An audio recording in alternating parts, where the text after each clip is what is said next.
In Edo, Japan, little girls who sold for the price of a meal sometimes wore 12 layers of silk by their 16th birthday. These children scrubbed fish guts until their hands bled, then grew up to wear fingernails so long they couldn't dress themselves. The Oiran, Japan's highest-ranking courtesans, were literally worth their weight in gold, but couldn't buy their own freedom. So yeah, if these stories help you sleep, subscribe. And I'm curious, where are you listening from? Comment your city and time. Sometimes I see someone from California listening at 3 p.m. and I'm like, are you napping? All right, tonight it's Yoshiwara's Floating World. But before we go anywhere, get cozy, like actually cozy. Pillows good? Blanket situation handled? Perfect. Trust me on this one. The year is 1702, and you're waking up behind your father's fish stall in Edo. The tatami mat beneath you is worn thin, prickly strands poking through to stab your back. Your ragged cotton yukata reeks of last night's mackerel, a smell so embedded in your skin that you've stopped noticing it. Dawn hasn't broken yet, but the heavy summer air already sticks to your skin like wet paper. You can hear your father coughing in the next room, that same horrible hack that took your mother last winter.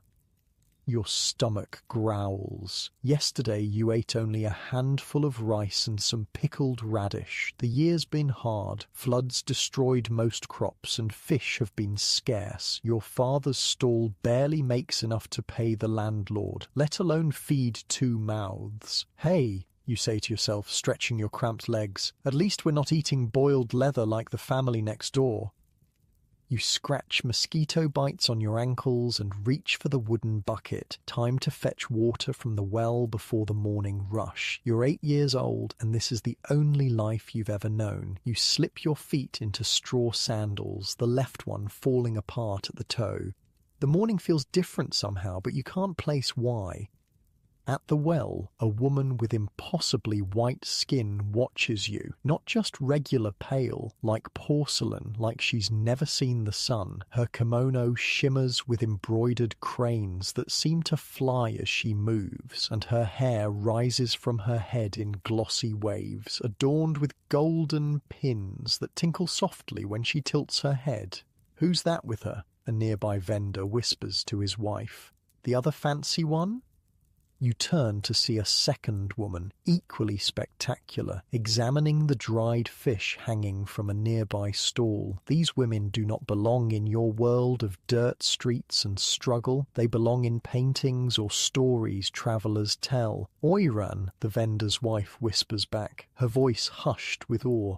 "From Yoshiwara." Back at your father's stall, you find him talking to these magnificent creatures. The taller one kneels before you, lifts your chin with cool fingers. She examines your face like she's appraising a pearl, turns your hands over, checks your teeth, peers into your ears. "Good bones," she tells your father. "Intelligent eyes. No obvious defects." Your father won't look at you. The second woman hands him a pouch. When it lands in his palm, the thud sounds final, like a temple bell announcing death. "Father," you say, but he turns away. "Be good," he mumbles. "You'll eat white rice there. Sleep on silk." Before you understand what's happening, you're walking away with these women, their attendants carrying elegant lacquered boxes. You look back once. Your father has already gone inside. "What's happening?" you ask, your voice small.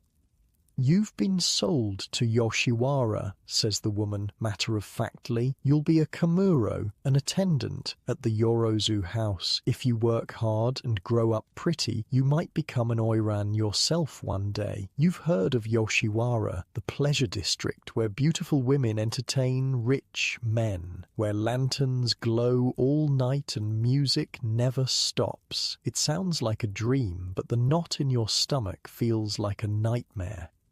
By afternoon, you've travelled farther from home than ever before. The palanquin they put you in smells of incense and perfume, not fish. Your head spins. Through the window, you watch ordinary life. Farmers in fields, merchants with carts, children playing, all continuing without you in it.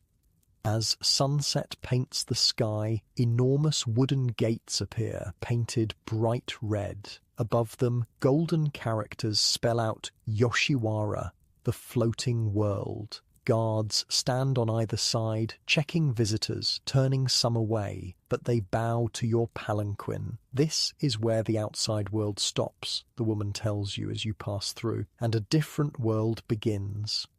The main street stretches before you, lined with cherry trees and lanterns. Women in brilliant kimonos stand behind wooden lattices like exotic birds in gilded cages. Music drifts from tea houses. Men in fine clothes laugh and call to one another. The air smells of perfume, sake and incense, so different from the fish and sweat of your old life. Nakanocho, the woman says, gesturing to the street, the heart of Yoshiwara. Your palanquin stops at a 3-story building with a grand entrance. A woman in a severe dark kimono waits at the door, her hair pulled back in a simple bun, her face creased with authority. Around her, young women scatter like startled birds. House mother, your escort explains in a whisper. She runs Yorozu House. Fear her more than demons. The house mother inspects you with cold efficiency, checking your limbs and teeth as if you're livestock. Finally, she nods. Acceptable. Take her to the Kamuro quarters. New name. She pauses, thinking. Tatsuno, little dragon. Your old name dies in that moment. You're Tatsuno now.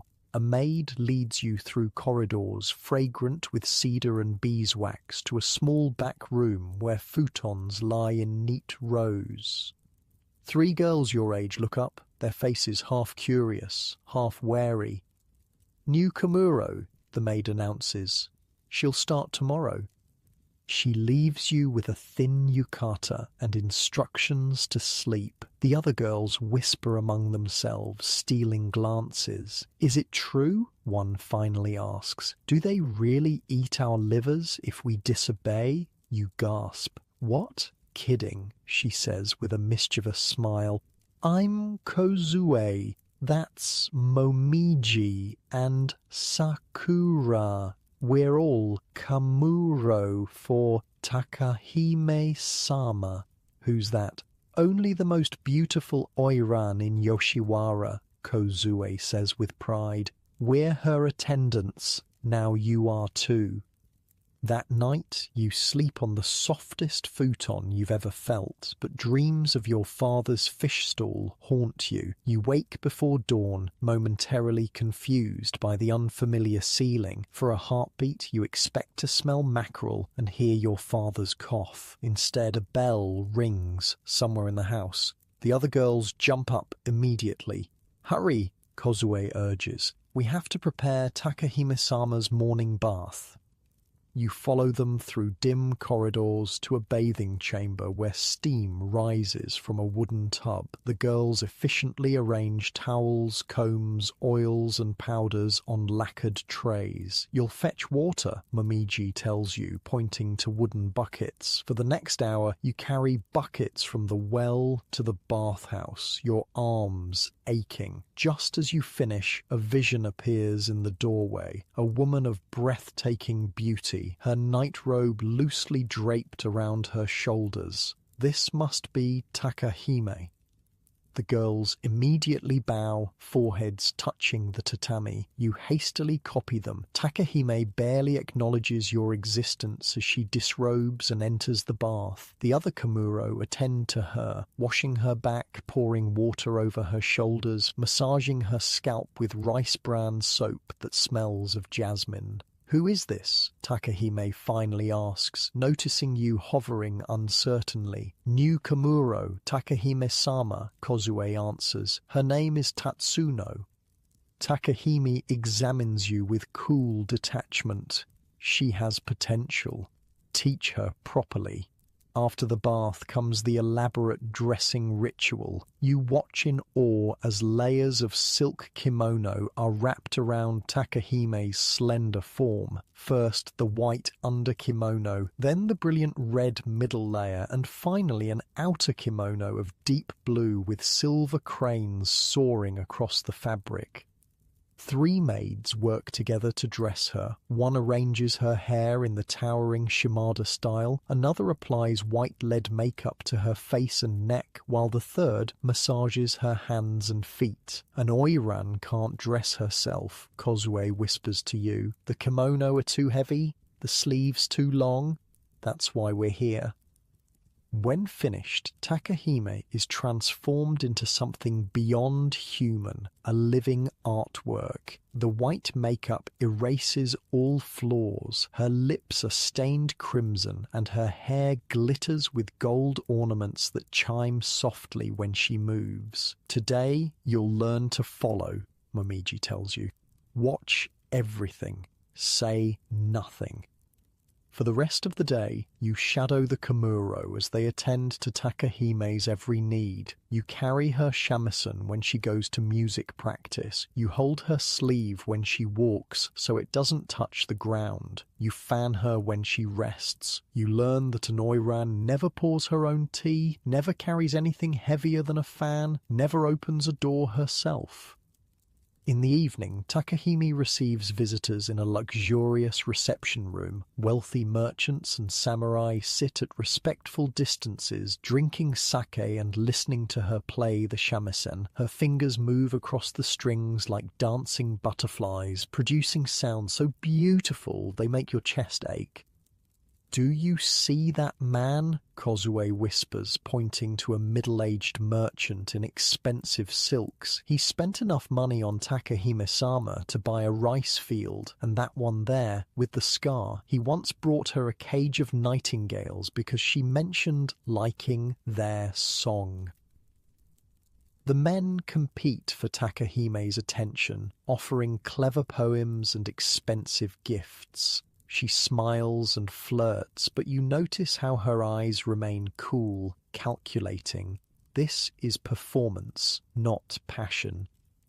Later, in the quiet hours before dawn, you help remove Takahime's makeup and elaborate kimono. Beneath all the artifice, she looks younger, more vulnerable. As she settles onto her futon, she notices you staring. "What is it, little dragon?" she asks. "Are you happy, Takahime-sama?" The question slips out before you can stop it. She looks at you for a long moment, surprise flickering across her features. Then she laughs, not the delicate musical laugh from earlier, but something harder, more genuine. "Happiness is for peasants and poets," she says. "We deal in illusions here. Remember that." You bow and retreat, her words echoing in your mind. That night, lying on your futon, you realize you've entered a world where beauty masks suffering, where luxury is a prison, where nothing is as it appears. The other Komuro sleeps soundly around you, but your mind races through everything you've seen. Outside, the night drum sounds, marking the hours. From a nearby tea house comes the melancholy sound of a shamisen. In your old life, you'd be awake soon to help your father prepare his stall, but that life is gone. Yoshiwara, the floating world, is your home now, and someday, if you learn well and grow beautiful, you might become an Oiran like Takahime. The thought both thrills and terrifies you. Unlike your worn tatami at home, this futon cradles your body like a cloud. The night air carries the sweet scent of cherry blossoms instead of fish. You should be grateful, you think. Many would envy your position. Yet as sleep finally claims you, you dream of the sea, of your father's weathered hands, of a life that was hard but honest. In Yoshiwara, nothing is honest. Not the painted faces, not the practiced smiles, not even the tears. And tomorrow, your training truly begins. 5 years pass in a blur of lessons and service. You're 13 now, no longer the scrawny fish seller's daughter. Your hands have softened, your speech refined. Today marks a pivotal moment, your promotion from Komuro to Shinzo, from child attendant to apprentice Oiran.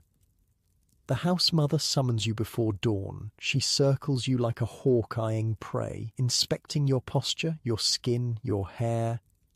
Acceptable, she finally declares, which from her is high praise. You begin Shinzo training today. Takahime-sama requested you specifically. Your heart leaps. After years of washing Takahime's kimonos, fetching her tea and watching from the shadows, you've caught her attention. Do not disappoint her, the house mother adds, her voice sharp as a knife. Shinzo who fail become maids or worse.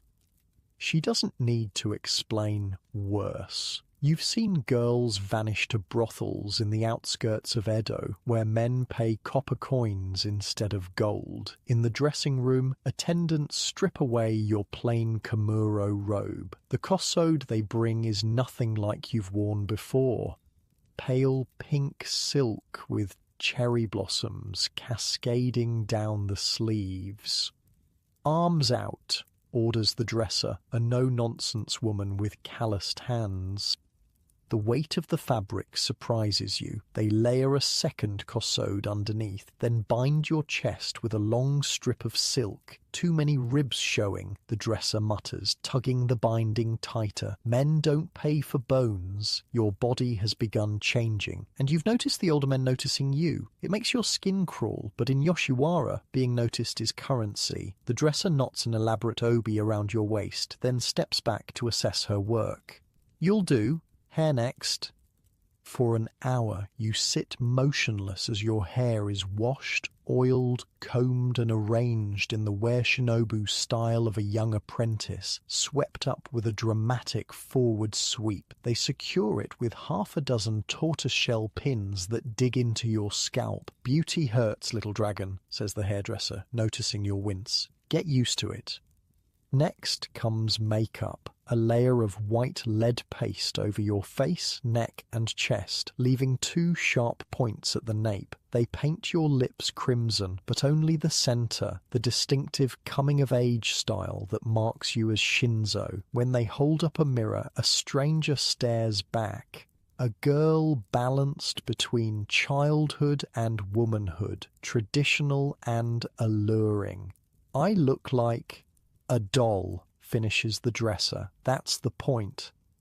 They strap wooden Koma gaiter sandals to your feet, elevated platforms that add 3 inches to your height. Walking in them feels like balancing on stilts, but falling isn't an option. Don't shuffle, the dresser scolds. Glide. Takahime awaits in her private quarters, already dressed in layers of midnight blue silk embroidered with silver cranes. Her hair towers above her head in the magnificent Hyogo style, adorned with golden kanzashi that catch the morning light. My little dragon, she says, gesturing for you to sit, finally old enough for real training. For 5 years you've attended her, holding her sleeves, fetching her shamisen, memorizing her clients' names and preferences. Now everything changes. You think you know what it means to be Oiran, she says, examining her lacquered nails. You don't. You bow deeply. I'm ready to learn, Takahime-sama. She laughs, that same genuine laugh you heard years ago, rarely displayed to clients. No, you're not. Nobody is. But we start anyway. Your days as Shinzo make your Komuro years seem easy. You wake before dawn for lessons in shamisen, an instrument that makes your fingers bleed until calluses form. You practice calligraphy until your wrist aches, memorize hundreds of poems, and learn the tea ceremony with its 1,000 precise movements. Again, your music teacher demands after 3 hours of the same passage. Your playing sounds like a cat being strangled. You bite back tears and try again, pressing the plectrum against the strings until your fingertips go numb.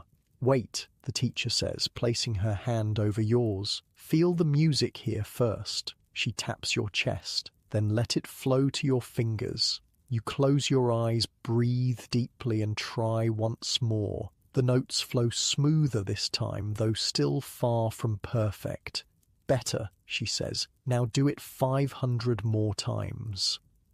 Between lessons, you shadow Takahime, studying her every movement, how she laughs behind her sleeve at a client's joke, how she pours sake with her sleeve just brushing the table, how she glances down before delivering a witty retort. It's all performance, she tells you one night as you help remove her makeup. Every blink, every gesture, every word, nothing is accidental. Isn't that exhausting, you ask? Of course it is, but the alternative is worse. What alternative? Her eyes meet yours in the mirror, startlingly naked without the white makeup, being powerless. At night, you collapse onto your futon, body aching, mind spinning with poetry verses and shamisen notes. Your roommate Kozue, also promoted to Shinzo, often cries herself to sleep. "I can't do it," she whispers one night. "My hands are too small for shamisen. My memory too poor for poetry. They'll send me away."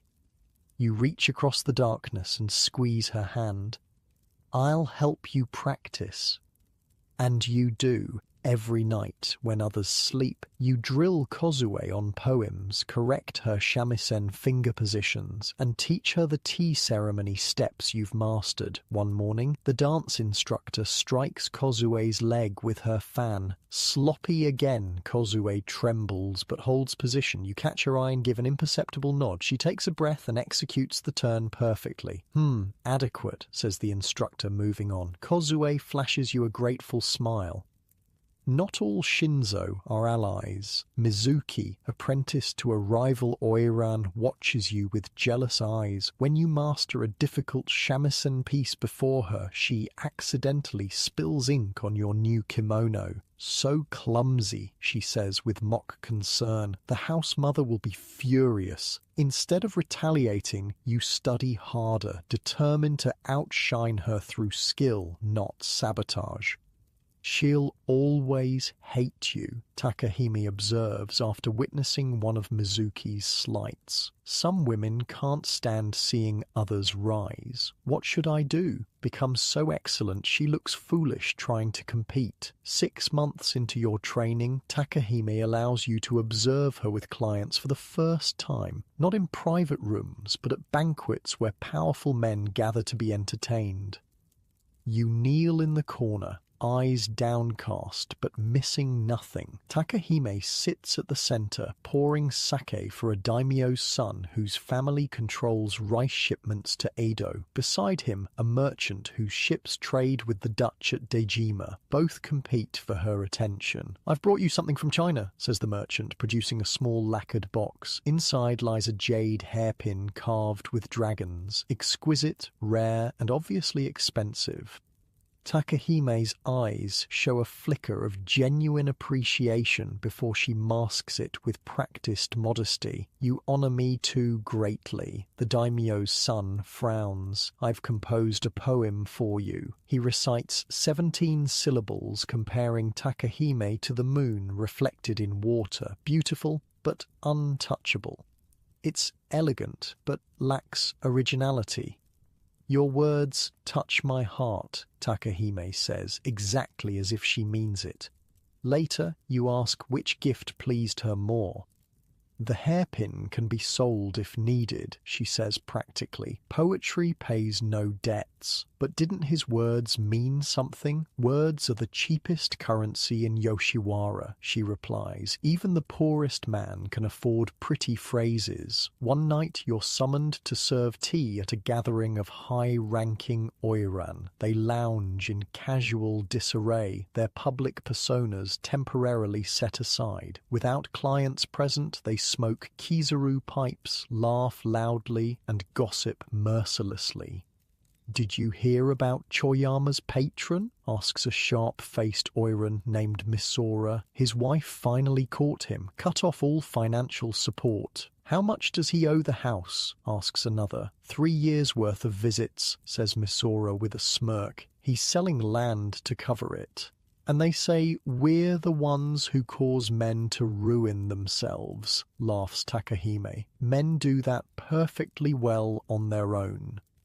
You pour tea silently, absorbing every word. These women, so demure and refined in public, transform in private. They discuss business, politics, and gossip with keen intelligence. They calculate debts and payments with merchant precision. They strategize how to extract maximum profit from their admirers.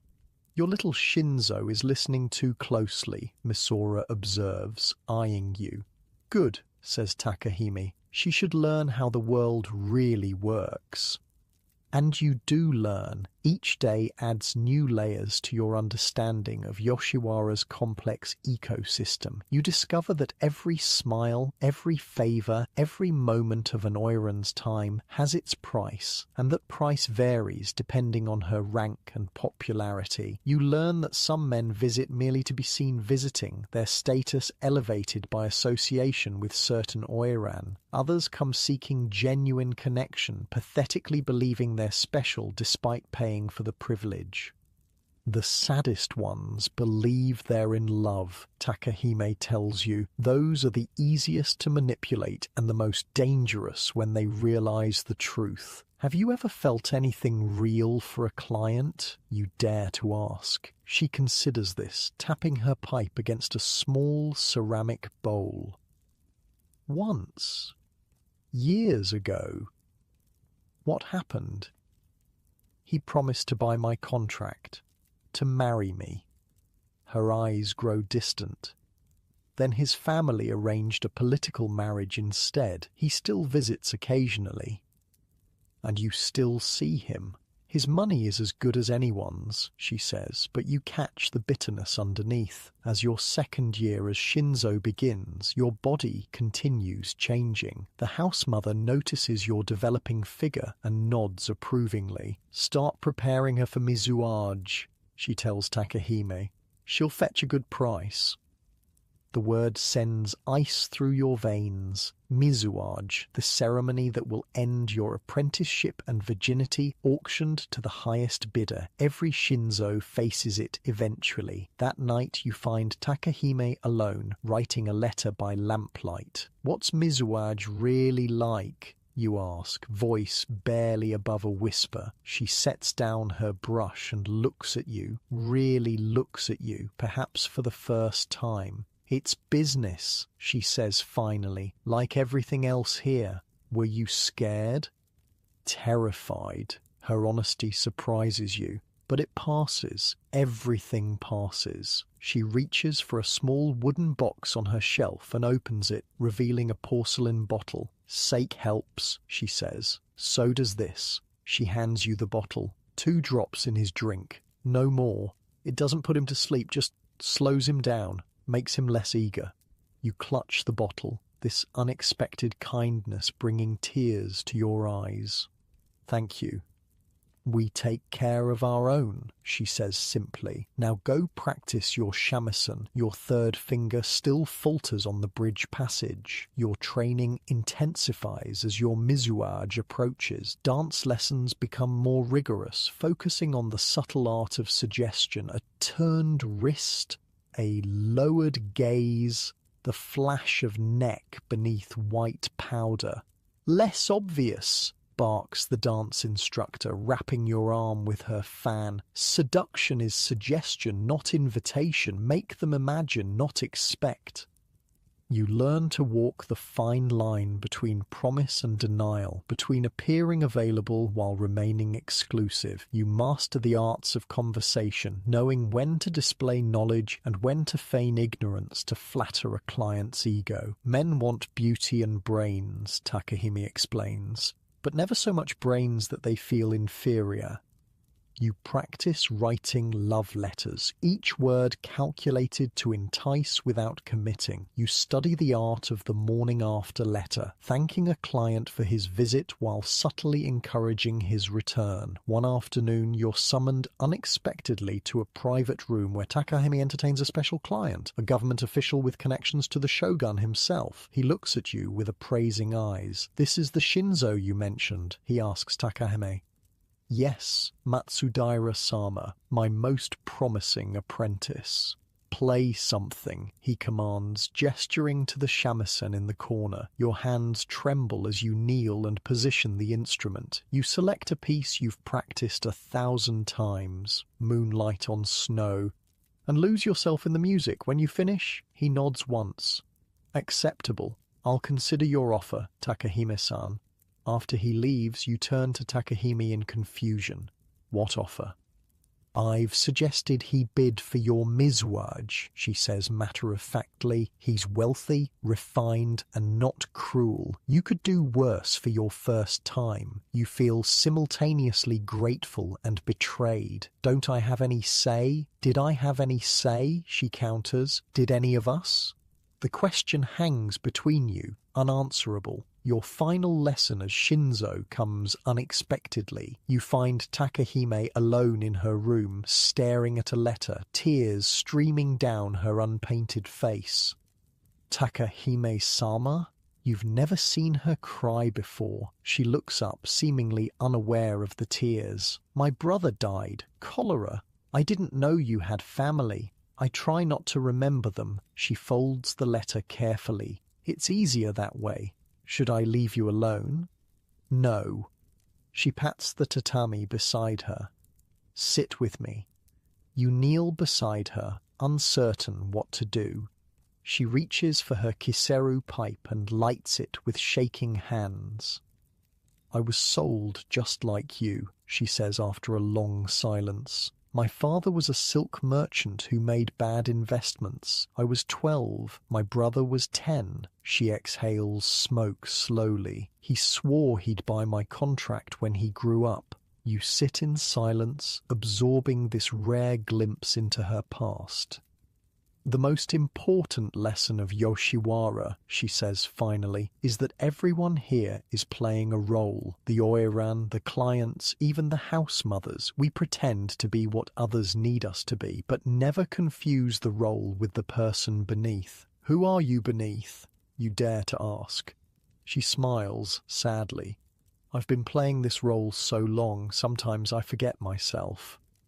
As you prepare to leave, she calls you by your real name, the one from before Yoshiwara, the one you thought everyone had forgotten. The sound of it stops your heart. "How did you know?" you whisper. "I make it my business to know everything about those in my care," she says.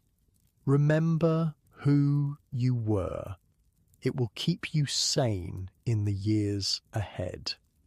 That night, as you lay on your futon, you whisper your birth name to yourself, a talisman against forgetting. Outside, rain patters against the roof. In a nearby room, someone plays a melancholy tune on the shamisen. Tomorrow, preparations for your debut procession begin. The official presentation that will mark your transition from Shinzo to full Oiran. Your Mizwaj will follow shortly after. You're not ready. You'll never be ready. But as Takahime said, you'll begin anyway. You close your eyes, remembering your father's fish stall, the smell of the sea, the simple life you once had. In your dreams, you're still that girl, feet firmly on the ground, not balanced on wooden stilts of Komagata sandals. But when dawn breaks, you'll rise as Tatsuno, little dragon, Shinzo of the Yorozu house, soon to debut as one of the most coveted prizes in Yoshiwara. The house mother wakes you before dawn on the day of your debut, not with the usual sharp command, but by kneeling beside your futon, a rare solemnity in her eyes. "Today you become Oiran," she says, her voice uncharacteristically gentle. Few girls who enter Yoshiwara reach this rank. You've been preparing for months. Your mizuage was sold at auction last week to Matsudaira-sama as Takahime had arranged. The bidding reached a sum that made even the house mother's eyes widen. Your virginity, it seems, is worth more than your father's fishing boat and house combined. Rise, the house mother says. Your attendants are waiting. In the bath chamber, 3 maids scrub every inch of your skin with rice bran until it stings. They wash your hair with egg and camellia oil, then apply fragrant unguents in places that make you blush. No part of you will remain untouched or unprepared. The water's cold, you complain, shivering. One maid snorts. Wait till you're walking in the procession, then you'll wish for cold. After bathing comes the most elaborate dressing of your life. Not 1 or 2 kimono, but 5 layers, each heavier than the last. The innermost is white silk against your skin. Then comes a vibrant red layer, visible only at the collar. The third is patterned with autumn leaves. The fourth shows cranes in flight. And finally, the outermost kimono, a masterpiece of indigo silk embroidered with silver dragons that catch the light as you move. The sleeves extend well past your fingertips. The hem pools around your feet. When fully dressed, you can barely move under the weight. How much does this cost, you ask, as they arrange the massive obi at your back? More than you'll earn in 5 years, says the dresser. The house owns it, not you. Remember that.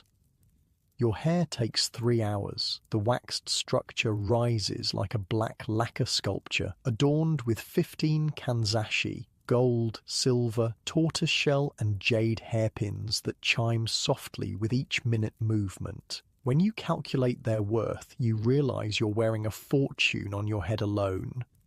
The makeup comes next, the distinctive white mask of an Oiran. Lead paste covers your face, neck and chest with 2 sharp points at the nape of your neck. Your natural lips are covered completely, then redrawn smaller and blood red in the center of your face. Your eyebrows are hidden with wax, then repainted higher on your forehead. When they finally allow you to see a mirror, a stranger stares back, beautiful, untouchable, inhuman. Who is that? You whisper.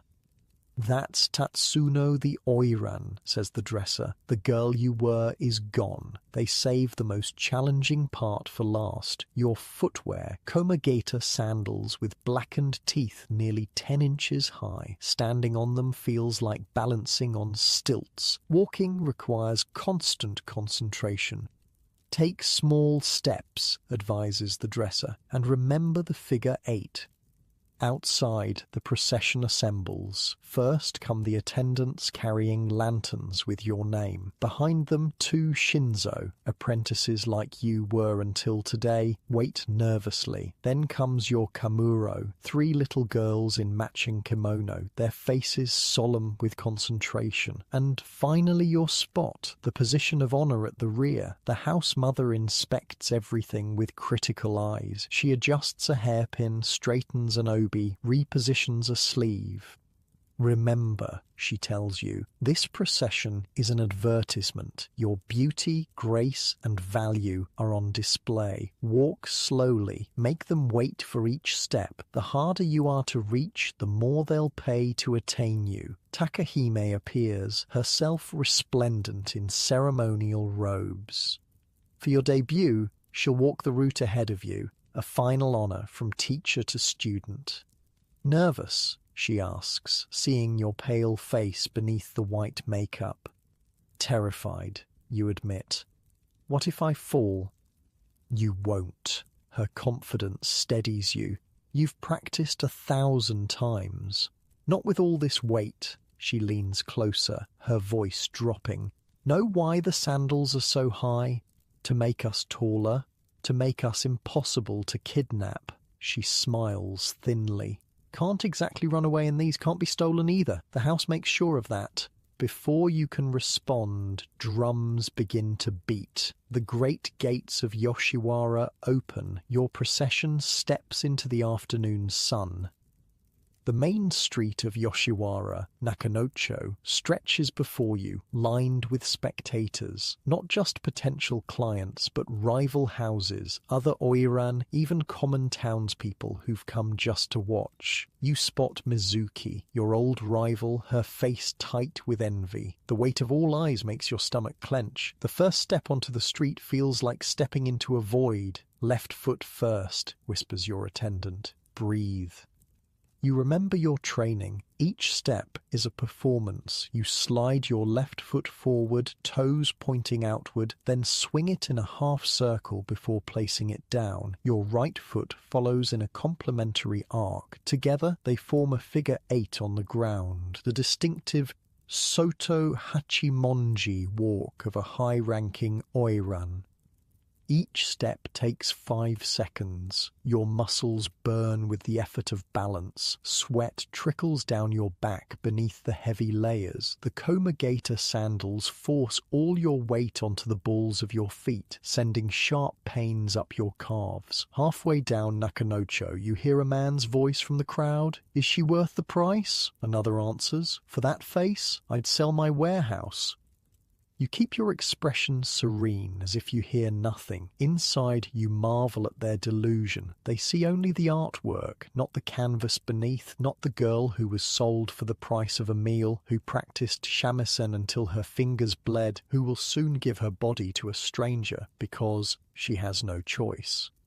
Near the end of the route, you spot a familiar face. Kozue, your former roommate, now working as an attendant in a tea house. She didn't pass the tests to become Oiran. When your eyes meet, she bows deeply, and you see both respect and relief in her posture. The procession takes an hour to cover a distance you could normally walk in 2 minutes. By the end, your feet are numb, your neck stiff from the weight of the hair ornaments, but you haven't stumbled once. Back at Yorozu House, attendants rush to help you out of the heavy kimono and towering hair. As the layers come off, you feel yourself emerging from a cocoon, not as a butterfly, but as something more complicated. "Well done," says the house mother, which from her is like effusive praise. Rest now. Tonight is your mizwaj. Alone in your new private chamber, a privilege of your rank, you sit on the tatami, head pounding from the released pressure of the hairpins. Tomorrow, men will begin bidding for your time, but tonight belongs to Matsudaira-sama, who has already paid handsomely for the privilege of being first. Takahime visits as evening approaches. She dismisses your attendants with a wave, then kneels beside you. "I've brought you something," she says, placing a small porcelain bottle between you. 2 drops in his sake, no more. The sleeping potion she promised. You lift it carefully. "Will it hurt?" you ask, the question of every virgin since time began. "Some," she answers honestly, "but Matsudaira is not a cruel man, and with this," she nods at the bottle, "he'll be gentler, less urgent. What if he notices?" He won't. Men notice very little when they think they're getting what they want. She reaches into her sleeve and produces a second gift, a small jade figurine of a dragon. "For luck," she says. "Keep it hidden. It belongs to you, not the house." You close your fingers around it, feeling its cool weight. A treasure that's truly yours, perhaps the only one you'll ever have. "I'm scared," you admit. "Everyone is. But by tomorrow, it will be over, and you'll be one of us, a full Oiran." She squeezes your hand once, then rises to leave. At the door, she pauses. "Remember to breathe," she says, "and remember that no matter what happens in that room, your mind remains your own." After she leaves, you sit in silence, turning the jade dragon in your palm. Outside, lanterns are being lit along Nakanocho. The evening clients will soon arrive, and somewhere among them Matsudaira-sama approaches.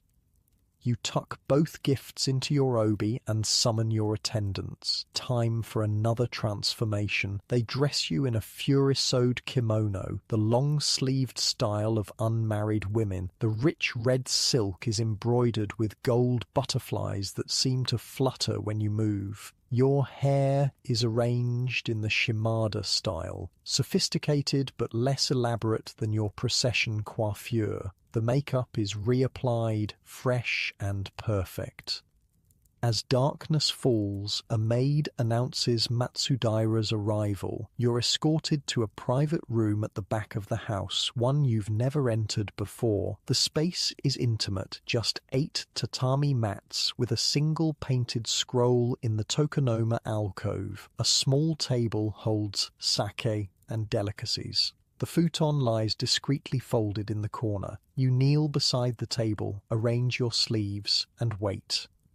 When the shoji slides open, Matsudaira enters. He's a man of perhaps 40, with the refined features of aristocracy and the confident posture of power. His dark silk kimono bears his family crest, 3 hollyhock leaves within a circle. Tatsuno, he says, using your Oiran name as he kneels opposite you. You honoured me by accepting my bid, as if you had any choice, but you smile and bow, exactly as trained. The honour is mine, Matsudaira-sama. You pour sake for him, making sure your sleeve doesn't touch the table, a sign of refined training. When he's not looking, you add 2 drops from Takahime's bottle to his cup. The ritual begins. You serve food, exchange pleasantries, even play the shamisen when he requests it. He recites a poem comparing you to a dragon rising through mist. You respond with appropriate modesty. It's all performance, all calculated. Even his desire follows a script, the way his eyes linger on your neck, how he positions himself closer with each cup of sake. After the 3rd cup, his eyelids grow heavy, his movements less precise. Takahime's medicine works. "Shall we retire?" he finally suggests, gesturing to the futon. Your heart pounds, but your face reveals nothing. You rise gracefully and walk to the futon, kneeling to unfold it while he watches. Your attendants enter briefly to help undress you both. Another ritual, another performance. When they leave, you're in a thin silk robe. He in a simpler kimono. The room feels suddenly smaller. "Come," he says, patting the futon beside him. You obey, your body moving while your mind detaches, just as Takahime taught you. Afterward, you lie awake beside his sleeping form. Your body aches in unfamiliar places. There was pain, yes, but less than feared. The medicine made him clumsy, almost tender in his reduced state. You touch the jade dragon hidden beneath your pillow and think, I survived. I am Oiran now. But what does that really mean? In the morning, Matsudaira leaves with formal thanks and a generous gift, a gold hairpin worth a small fortune. You bow and thank him appropriately, promising to treasure it always. Within an hour, the house mother has added it to her inventory. It belongs to the house, not to you. Your debt has been reduced by the mizuage payment, she informs you, reviewing her ledger, but new expenses begin today. Your kimonos, your hair ornaments, your cosmetics, all must be of higher quality now, all add to your account. You stare at the columns of figures. The debt that began when you were purchased has never decreased, despite years of service. It only grows. How much to buy my freedom, you ask? The house mother looks up, surprised by your directness. After a calculating pause, she names a sum so enormous it makes your head spin. And if a patron wishes to buy my contract, triple that amount. She snaps the ledger shut. But don't waste time on such thoughts. Focus on your clients. The more you earn, the better your conditions. Your new status brings privileges, a private room, first choice of kimonos, 2 personal attendants, but it also brings responsibilities. You're expected to entertain more clients, perform at more banquets, maintain impeccable standards at all times. 3 days after your mizuage, you receive your first regular client, a wealthy silk merchant named Denzaemon. He's older than Matsudaira, less refined, but generous with gifts. "You're even more beautiful up close," he says, staring openly at your painted face. "I watched your procession. Magnificent. You smile and pour his sake. You honor me with your attention. I want to be your Dana," he announces abruptly, "your patron. You've been trained for this moment. A Dana pays monthly sums for exclusive privileges, first claim on your time, the right to sleep in your bed, status among his peers." "Such an arrangement requires deep consideration," you reply carefully, "and approval from the house. I've already spoken to your house mother. The terms are agreeable." Of course he has. No doubt the house mother encouraged him, seeing a reliable source of income. "Then I'm deeply honored," you say, lowering your eyes modestly. That night he stays until dawn, talking more than touching, eager to establish his claim. When he finally leaves, you bathe for an hour, scrubbing his scent from your skin. In the following weeks, you settle into the rhythm of Oiran life. Days are for practice. Shamisen, calligraphy, poetry, dance. Evenings are for clients. You learn to gauge a man's wealth by his clothes, his generosity by his gifts, his character by how he treats the attendants.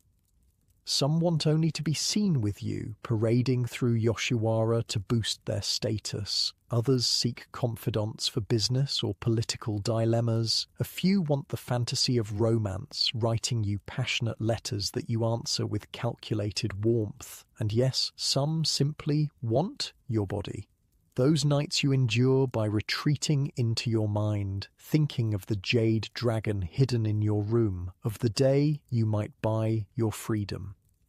Denzaemon visits twice weekly, bringing expensive gifts and treating you with surprising respect. He speaks of one day purchasing your contract, though you've learned not to trust such promises. One evening he brings a beautiful kosode kimono, indigo silk with white herons. "For you alone," he says, "not for the house." You thank him effusively, but know the house mother will claim it by morning, and she does. "Everything you receive belongs to Yorozu House," she reminds you when you protest, "until your contract is paid. Even gifts intended for me personally, everything." Her tone brooks no argument. "Be grateful your debt decreases with each such gift." But checking the ledger, you notice your debt hasn't decreased at all. New charges appear constantly. Fees for your attendance, premiums for better rooms, costs for special cosmetics. The numbers blur before your eyes. Takahime finds you weeping silently in the garden one afternoon. Without a word, she sits beside you, offering her pipe. "I'll never be free," you say after a long silence. "The debt only grows." "Did you expect otherwise?" Her voice holds no cruelty, only pragmatism. "That's how the system works. It's not fair." "Fairness doesn't exist in Yoshiwara." She exhales smoke slowly. "But power does, and you're gaining it with each client who falls under your spell." "What good is power if I can't leave?" "Who said anything about leaving?" She gives you a sidelong glance. "There are worse prisons than silken robes and adoring patrons." You think of the fish stall, of poverty and hunger. Perhaps she's right. "Your real advantage," she continues, "is time. You're young, beautiful, and now established. Use these years wisely. Save what you can in secret. Choose your Dana carefully. Build connections. Like you have." She laughs bitterly. "I made mistakes, trusted the wrong promises. Don't repeat them." That night, as you prepare to receive Denzamen, you study yourself in the mirror. The white face of an Oiran stares back, perfect, emotionless, a canvas for men's desires. Beneath it somewhere is the girl who smelled of mackerel and dreamed of simple things. You wonder if she still exists. A maid announces Denzamen's arrival, and you arrange your features into a welcoming smile. The performance begins again. Later, lying beside his sleeping form, you mentally count your hidden treasures. The jade dragon from Takahime, a gold Rio coin slipped from a drunken patron's sleeve, a Tanzaku poem card written by your own hand, your true thoughts, not the practiced phrases you speak aloud, small freedoms, secret rebellions. Perhaps this is how you'll survive. Outside, the night drum sounds. From a nearby tea house comes the melancholy sound of a shamisen. In your dreams, you walk on 10-inch gaiter sandals across an endless bridge, never reaching the other side. But when dawn breaks, you'll rise as Tatsuno, Oiran of Yorozu House, and the performance will begin anew. 5 years pass in a blur of silk and ceremony. You're 21 now, at the peak of your powers as Tatsuno, one of Yoshiwara's most sought-after Oiran. Your name appears in ukiyo-e prints sold throughout Edo. Poets compose verses about your beauty. Wealthy merchants compete for an hour of your company. Dawn breaks over Yoshiwara. While ordinary people begin their workday, your first task is transformation. 3 attendants enter your private chambers, carrying lacquered trays loaded with combs, oils, and cosmetics. The Nakamura brothers have requested you for a noon banquet, says Yuki, your head attendant, as she unfolds a selection of kimono, and Denzaemon-sama will visit tonight. You nod, mentally preparing for the day ahead. Denzaemon has remained your Dana these 5 years, a record of constancy that's become the envy of other Oiran. He's proven generous and relatively undemanding, content mostly with the status of being your patron. The blue one, you decide, pointing to a kimono patterned with silver waves. With the pearl kanzashi. The morning ritual begins. First, a bath scented with cherry blossoms. Then, your hair, washed yesterday and now arranged in the elaborate ginkgo leaf style favoured by top-ranking Oiran. The process takes 2 hours. You close your eyes, drifting between sleep and wakefulness as skilled hands transform you. Sit straighter, Yuki murmurs. Your neck will show lines if you slouch. Lines, the first enemy of an Oiran. You've seen how quickly women fall from favour once their skin loses its smoothness, how the most celebrated Oiran of last year now struggles to attract clients, all because of a small scar from a burning coal that landed on her cheek. Beauty is currency in Yoshiwara, and currency can be devalued overnight. Next comes the white lead makeup, applied in careful layers to your face, neck, and chest. You've learned to ignore the knowledge that it's slowly poisoning you. Many older Oirans suffer tremors in their hands, their payment for years of painted beauty. Tatsuno-sama, says a young attendant barely 12, does the makeup hurt? You glance at her innocent face, remembering your own early days. No, you lie. You get used to it. She nods solemnly, watching as Yuki outlines your lips in crimson, carefully creating the small, perfect mouth that men find so alluring, so different from your natural fullness. As they dress you in layers of silk, binding your body into the perfect Oiran silhouette, you stare at the ceiling and recite poetry in your mind. This detachment, this ability to exist outside your body, has become your greatest skill. By mid-morning, the transformation is complete. You no longer feel the weight of the kimono or the pinch of the hairpins. After years of practice, discomfort has become your natural state. Beautiful, whispers the young attendant. You smile at her reflection in the mirror. It's all artifice, you say. Remember that.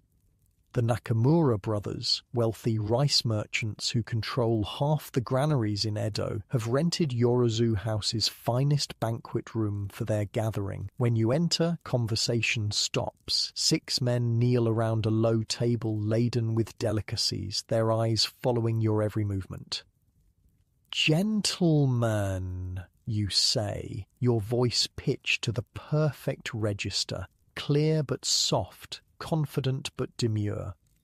You honor Yorozu House with your presence. You kneel gracefully, your attendants arranging your kimono sleeves in elegant folds. The room smells of sake, cedar, and male anticipation. "Tatsuno-sama," says the elder Nakamura, a bull of a man whose crude manners betray his rural origins. "We've been arguing about which poet best captured the essence of cherry blossoms. Perhaps you can settle our debate?"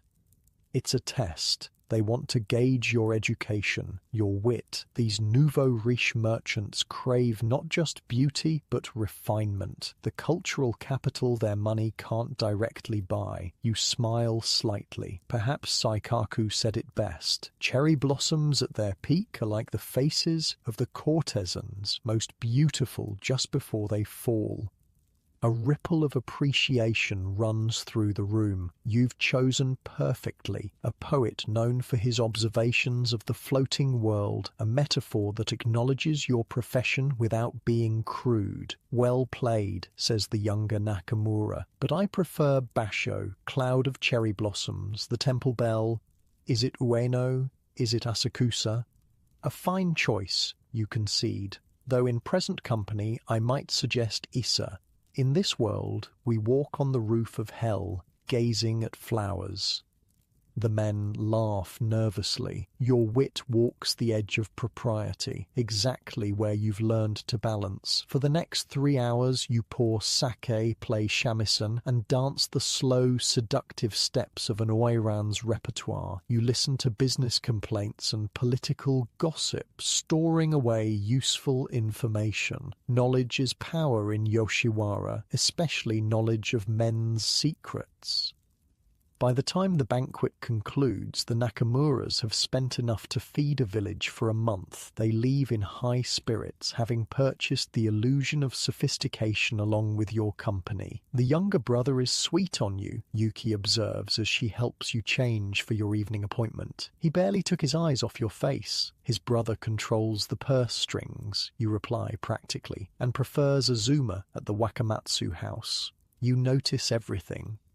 I'd be dead otherwise. You've learned to watch for small details, which men are rising in Edo's merchant hierarchy, which are overextending themselves, which might be persuaded to help buy your freedom someday. You maintain a mental catalogue of connections and rivalries, debts and alliances.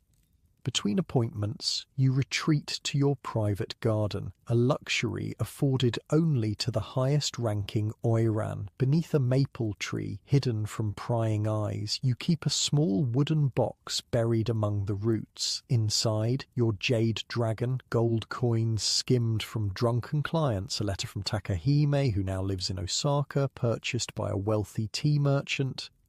You add a silver hairpin pilfered from the Nakamura banquet. Your secret hoard grows slowly but steadily, your only real possession in a world where everything else belongs to the house. Evening brings Denzaemon, now in his 50s but still vigorous. He's grown wealthier over the years, his silk business thriving on trade connections made through Yoshiwara's network. "My dragon," he greets you, using his personal nickname for you. "More beautiful each time I see you."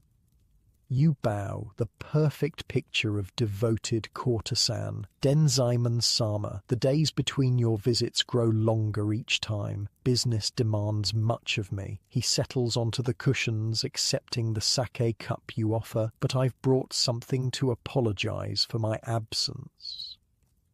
From his sleeve, he produces a small package wrapped in mulberry paper. Inside lies an exquisite ivory netsuke carved into the shape of a dragon, a miniature match to your hidden jade talisman.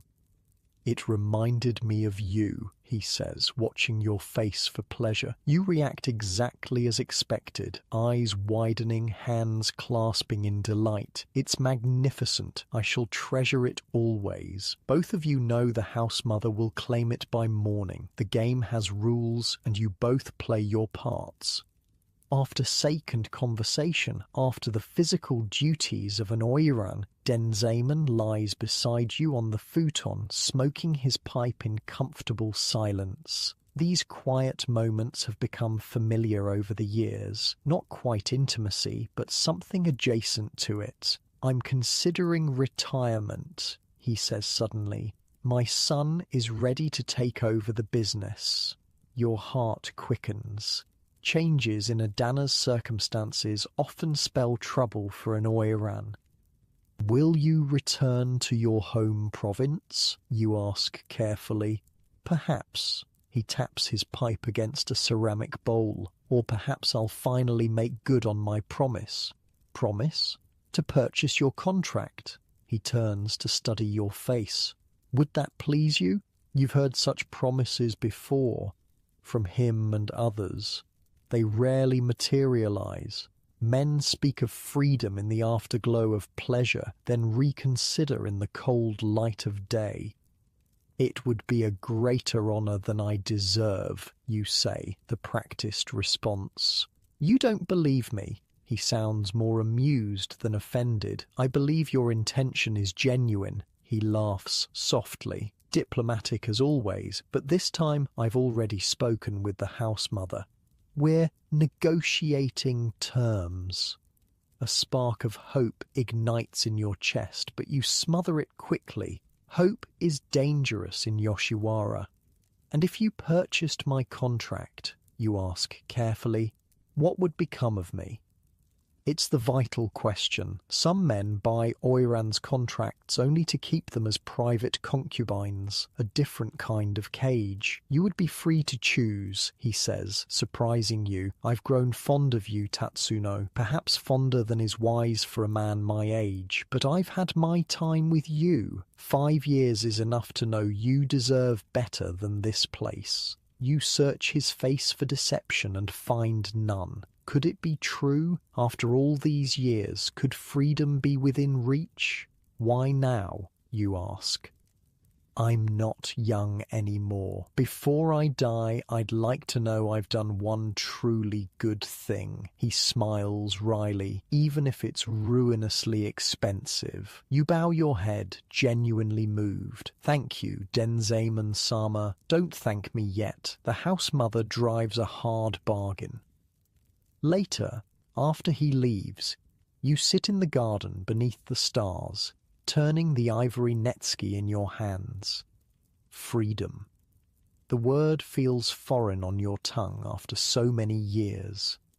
But what would freedom mean? You have no family to return to, no skills beyond those of an Oiran. Where would you go? How would you live? A soft footfall interrupts your thoughts. You turn to see Mizuki, once your rival, now an Oiran herself, though never as celebrated as you. Plotting your escape? She asks, settling beside you uninvited. You quickly tuck the netsuke into your sleeve. Enjoying the night air. Oh, rumor says Denzaman plans to buy your contract. Her tone is light, but her eyes are sharp. Lucky Tatsuno, always the favorite. Rumors are rarely accurate in Yoshiwara. This one comes from the house mother herself. Mizuki plucks a leaf from a nearby bush, shredding it between her fingers. She's furious. Losing you would cost her enormously. You keep your face neutral, though your pulse quickens. The house mother always acts in her own interest. Indeed, which is why I thought you should know. She's adding new charges to your account. Special fees for your garden, premium rates for your attendance. She's doubling your debt to make your purchase price impossible. The spark of hope withers. Why tell me this? Mizuki shrugs. Perhaps I enjoy seeing the mighty Tatsuno brought low. Or perhaps she leans closer. Perhaps I'm tired of watching women trapped in this place. You study her face, searching for the malice that characterized your early interactions. Instead, you find something unexpected. Solidarity. Can you prove this? You ask. Her ledger is in her private chamber, the one with the red lacquer lock. Mizuki stands. I've said too much already. After she leaves, you sit motionless, mind racing. If what she says is true, your freedom will forever remain just out of reach. The house mother can simply keep adding to your debt faster than anyone can pay it off, unless a dangerous plan forms in your mind. The house mother's chamber is forbidden to everyone except her personal attendant. The punishment for entering without permission is severe, perhaps even fatal. But your Tatsuno, celebrated Oiran of Yorozu House, you've survived worse odds. The following morning, you send your attendants on various errands, claiming the need for solitude to compose poetry. Then you change into a simple maid's kimono, kept for the rare occasions when you visit the outer districts in disguise. The house mother's chambers occupy the best location in Yorozu House, a corner room overlooking both the main street and the private garden. At this hour, she's meeting with suppliers in the reception hall. You slip down the corridor, heart pounding. The door slides open silently beneath your touch. Inside, you find a space of surprising austerity. Few decorations, plain tatami, a single calligraphy scroll. The only luxury is a massive tansu chest against the wall, its red lacquer gleaming. The lock is simple but sturdy. You remove a hairpin from your sleeve, not an ornamental kanzashi, but a plain steel pin used by common women. Takahime taught you this skill years ago, though you've never had cause to use it until now. After several tense minutes, the lock clicks open. Inside the chest, you find neat stacks of ledgers, one for each Oiran in the house. Yours is embossed with gold. The columns of figures confirm your worst fears. Your debt has indeed doubled in recent weeks. Mysterious charges for special services and premium accommodations that you never requested. At the current rate, you'd need 15 more years to pay it off. By then, your beauty would be faded, your health likely ruined by the lead makeup and hard living. You hear footsteps in the corridor and freeze. Quickly, you memorize the most damning figures, then replace the ledger and close the chest. You're halfway to the door when it slides open. The house mother stands in the entrance, her face a mask of cold fury. "Tatsuno," she says, voice deadly quiet. "What are you doing in my private chamber?" Your mind races. Denial would be useless. Instead, you drop to your knees, pressing your forehead to the tatami.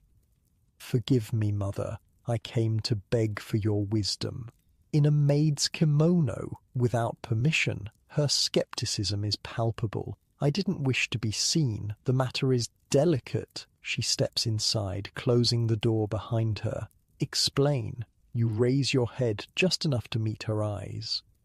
"Denzaemon-sama has spoken of purchasing my contract. And I fear leaving Yorozu House. This is my home, the only place I know. What would become of me outside these walls?" The lie falls smoothly from your lips, playing on her belief that keeping you indebted serves your own interests as much as hers. "You're right to worry," she says, relaxing slightly. "Few Oiran prosper after leaving Yoshiwara. Most end up as common prostitutes in the unlicensed districts." Exactly my fear. And yet I cannot refuse him directly without offence. Understanding dawns in her eyes.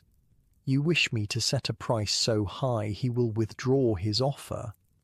"If you would be so kind, for my own protection." She studies you for a long moment, weighing your sincerity. Finally, she nods. "Very well, I shall increase your debt valuation to reflect your true worth to this house. For your own good, of course. Thank you, mother.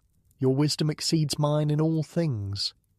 You back out of the room, bowing repeatedly until the door closes. Only then do you allow yourself a small, bitter smile. She believed you, or at least believed in your helplessness, but you've confirmed what you needed to know. That evening, Denziman visits as promised.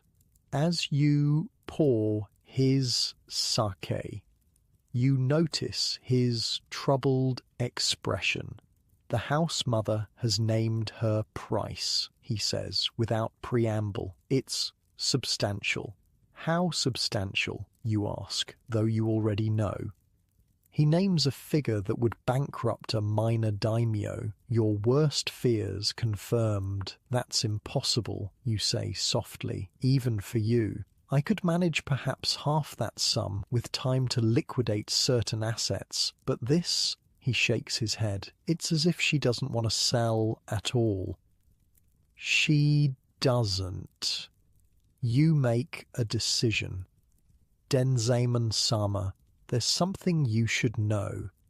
Over the next hour, you explain what you've discovered, the artificially inflated debt, the impossible terms, the system designed to keep Oiran trapped forever. It's theft, he says, genuinely outraged. Fraud. It's Yoshiwara, you reply simply. The rules are different here. There must be a way. I've given my word to free you. You think of your secret box in the garden, of Takahime's lessons in survival, of everything you've learned about power in Yoshiwara. Perhaps there is, you say slowly, but it would require unorthodox methods. He leans forward, intrigued. I'm listening. Outside your window, rain begins to fall, drumming softly on the wooden roof. In the distance, the night watchman strikes his wooden clappers, warning visitors that the hour grows late. You look at Denzaman, this man who has been your patron, your client, perhaps the closest thing to a friend you have in this floating world. You're about to ask him to risk much on your behalf, but freedom is worth the risk. It has to be. Here's what we must do, you begin, voice barely above a whisper. The rain falls harder, masking your words from any who might listen at the door. In this moment of conspiracy, you feel something you haven't felt in years, genuine hope, dangerous and bright as a flame in darkness. 3 years pass, seasons change, cherry blossoms bloom and fall again and again. You're 24 now, no longer young by Yoshiwara standards. When you glance in the mirror during your morning preparations, you catch glimpses of time's passage, a fine line near your mouth, a strand of silver among the black, small betrayals of your body against the illusion of eternal youth. Hold still, Yuki murmurs as she applies your white makeup, carefully filling the new crease beside your eye. You moved again. Sorry. You close your eyes, feeling the familiar weight of lead paste on your skin. After all these years, you've begun to taste it. A metallic tang at the back of your throat, a harbinger of the slow poisoning every Oiran endures for beauty. Some mornings, your hands tremble slightly. Nothing obvious yet, nothing clients would notice, but you notice. The early stages of lead sickness, the price paid for years of painted perfection. There's a new girl at the Ogiya house, Yuki says casually, adding a touch of red to your lips. They say she's 16, from Kyoto, plays the koto better than anyone in Yoshiwara. You recognize the warning in her words. New beauties arrive constantly, each one trained to outshine the established Oiran. Youth is their advantage. Fresh faces, unblemished skin, the novelty that wealthy clients crave. I heard, you reply calmly. Ume, isn't it, with the mole beside her eye? Always stay informed, always know your competition. The lessons of survival never change. They're calling her the Nightingale of Yoshiwara, Yuki continues. 3 daimyo's sons visited her debut, unusual for someone so new. You remember your own debut, 8 years ago, the heavy kimono, the towering Komagata sandals, the painful figure-8 walk. You were the sensation then, the girl everyone wanted. Now you're established, respected. but no longer the brightest star in Yoshiwara's crowded sky. We should send her a welcome gift, you say. The coral kanzashi would be appropriate. Yuki raises an eyebrow. That's one of your favorites. Precisely. Let her know I notice her arrival, but am secure enough to be generous. You've learned these subtle power games well. Include a poem. Something about nightingales and their brief singing season. A gentle reminder that beauty fades, that today's sensation becomes tomorrow's memory.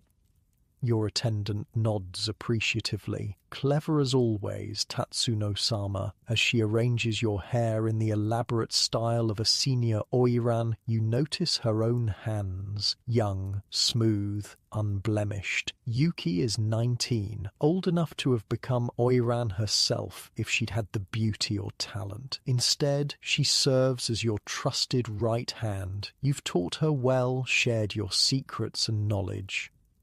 Is it true, she asks, securing a golden hairpin shaped like a butterfly, that Denzaemon-sama hasn't visited in 3 weeks? The question carries weight. A Dana who stops visiting often signals the end of his patronage, and an Oiran without a steady patron becomes vulnerable. He's travelling to Osaka on business, you reply smoothly. He sent a letter and gifts just yesterday.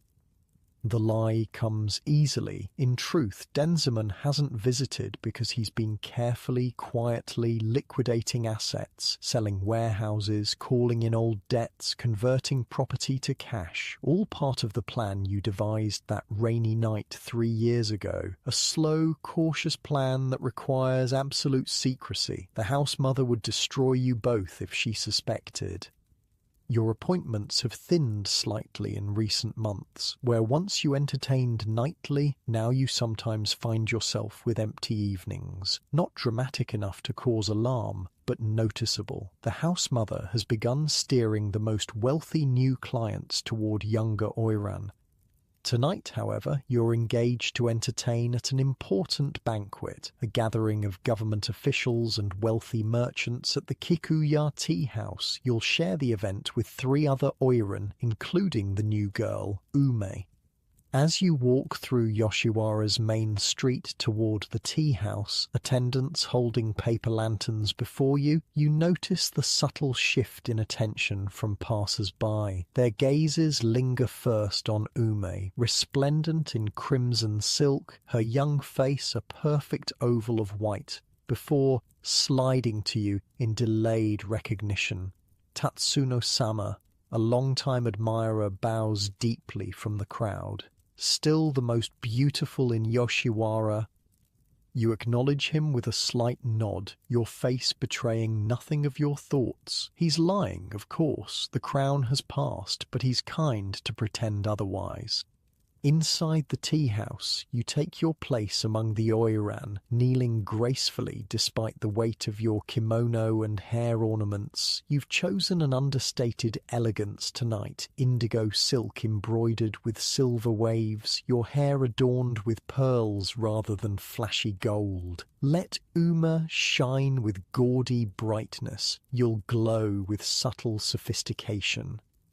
The clients enter. 5 government officials and 3 merchants, all men of influence in Edo. You recognize most of them from previous engagements. They settle around the low table, their eyes appraising the assembled beauties like buyers at a horse market. Tatsuno-sama, says Councillor Mizuno, a long-time admirer who has never quite been able to afford your company exclusively. A pleasure to see you again. The pleasure is mine, Mizuno-sama, you reply, your voice the perfect blend of deference and dignity. You honor us with your presence. The formal exchanges continue, each Oiran greeting each client with appropriate respect. You notice how Ume's voice trembles slightly, a genuine nervousness that the men find charming. Youth has that advantage. Its authentic emotions seem fresh, while yours must be manufactured through skill. As sake cups are filled and music begins, the oldest official, a white-haired man named Tanuma, leans toward you. They say the new girl plays koto like a celestial maiden, he says, nodding toward Uma. Perhaps we should request a demonstration, you smile, masking the sting. Once, they ask to hear you play. An excellent suggestion. Uma-san's talent is remarkable for one so young. Servants bring forth a koto, placing it before Ume, who affects an appropriate show of modest reluctance before acquiescing. Her fingers move across the strings with undeniable skill, producing music both technical and soulful. When she finishes, the room erupts in appreciative murmurs. You clap politely, acknowledging genuine talent when you see it. Now we must hear Tatsuno-sama, suggests Mizuno loyally. Her shamisen playing remains unmatched in Yoshiwara. You accept the instrument offered by a servant, settling it across your lap with practiced ease. Your fingers find the familiar positions and you begin to play, not a technical showpiece like Ume's, but a song of deep emotion, filled with the weight of experience that only years can provide. The room grows quiet. Even Ume watches with genuine interest. When you finish, the applause feels different, less excited perhaps, but more respectful. You've reminded them that youth has brilliance, but experience has depth. Tanuma raises his sake cup to you, like fine wine, he says, improving with age. The compliment carries a sting beneath its surface, acknowledging both your skill and your years. You accept it with a gracious nod. The evening proceeds in the usual pattern: music, dance, poetry, and carefully orchestrated flirtation. You maintain your dignity throughout, playing the role of senior Oiran with perfect poise, but you notice how the younger men's eyes follow Uma, how they compete for her attention. During a moment of general conversation, she leans toward you, voice low. Tatsuno-sama, your playing was beautiful. I hope someday to achieve such depth. The compliment seems genuine, lacking the barbed undertone you'd expect from a rival. Perhaps she's truly respectful, or perhaps she's clever enough to recognize that open competition would be unwise. You play with remarkable skill already, you reply. The technical aspects of music come easier in youth. The emotional expression develops with time. Will you teach me someday? She asks, eyes wide with what appears to be genuine admiration. Before you can answer, one of the merchants calls for Ume's attention, and she's drawn away. You watch her go, reminded suddenly of yourself at 16, talented, beautiful, naive to the harsher realities of Yoshiwara. After the banquet, as you walk back to Yorozu House through the lantern-lit streets, your attendant Yuki sighs. The new girl has no subtlety, she says loyally. All technique, no soul. You smile at her defense. She's young. Subtlety comes with time. If she lasts that long. I hear her constitution is delicate, coughs in the morning. Yoshiwara gossip, always specific, often cruel. You've been its subject too many times to take pleasure in others' vulnerabilities. We all have our struggles, you say simply.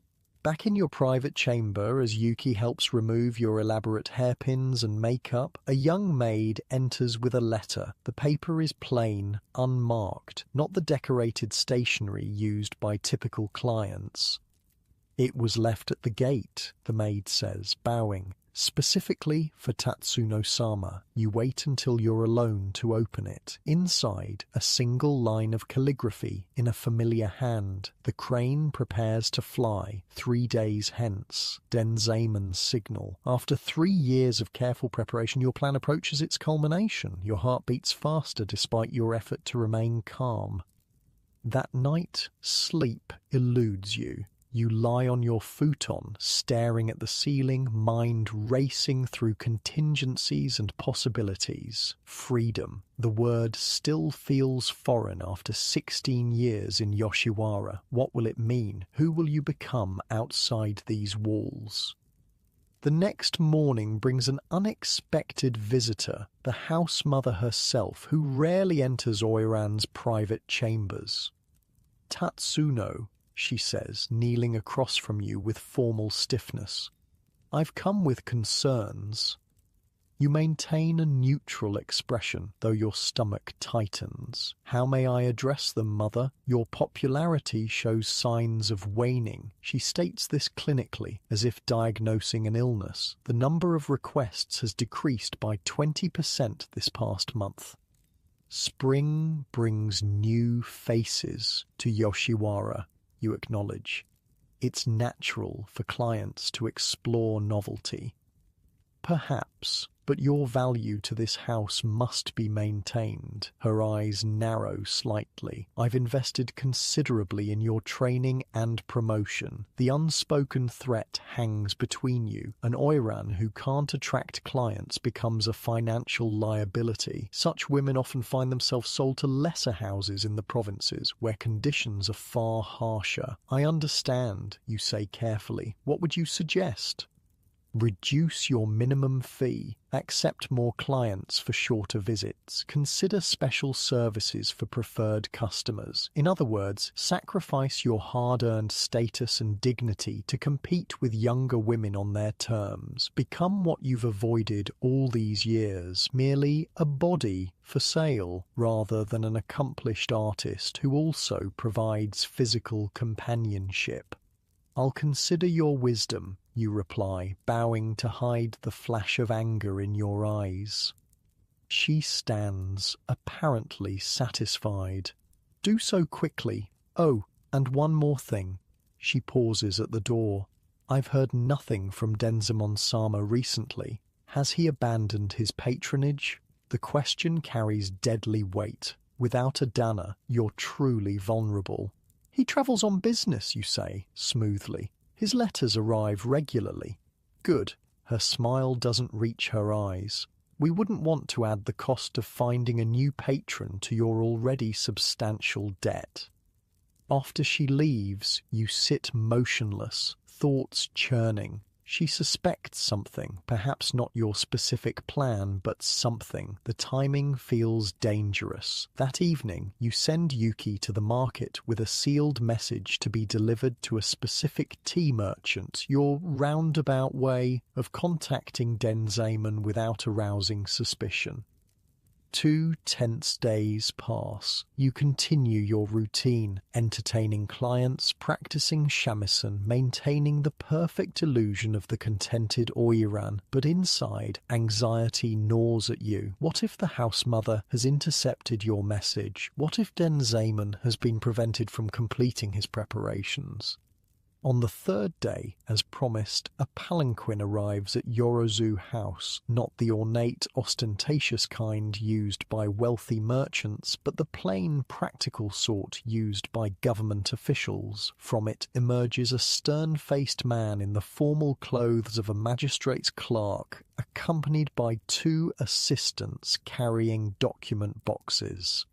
"I seek the proprietress of this establishment," he announces to the startled gate attendant, "on official business from the city magistrate's office."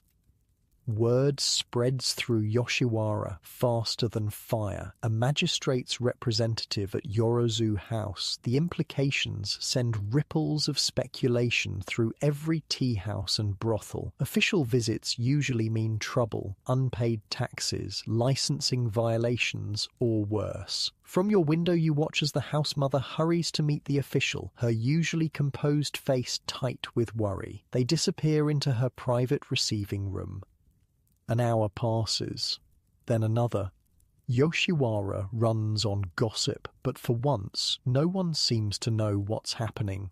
The house falls into an uneasy silence, everyone moving quietly, speaking in whispers. Finally, as evening approaches, Yuki rushes to your chamber, her face flushed with excitement. Tatsuno-sama, she whispers urgently. The house mother summons you. The official is reviewing your contract. You take a deep breath, centering yourself. This is the moment you've planned for 3 years. Everything depends on what happens next. In the formal receiving room, you find the house mother kneeling rigidly across from the magistrate's clerk. Her face is a mask of controlled fury. Beside the clerk, document boxes lie open, revealing stacks of official papers bearing government seals. Ah, Tatsuno-san, the clerk says formally, please join us. You kneel gracefully, face betraying nothing of your inner turmoil. This official, the house mother says, her voice tight, claims to be conducting an audit of contracts in all licensed pleasure houses by order of the city magistrate. Indeed, says the clerk, adjusting his spectacles.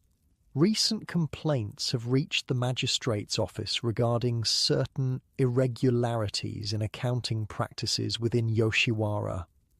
You maintain a perfect expression of polite confusion. How may I assist with this matter? Your contract has been specifically identified for review, he explains, as part of a random sampling of cases. Random, of course, the culmination of 3 years of careful planning, of Denzaemon calling in political favours accumulated over decades of silk trading, of bribes paid and officials persuaded, all to create this moment of random selection.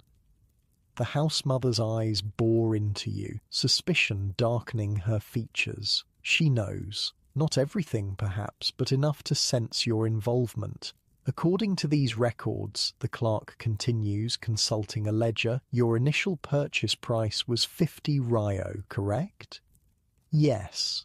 Honourable sir, you confirm, keeping your voice steady. And your current debt to Yorozu House is listed as... He adjusts his spectacles. 7,300 ryo.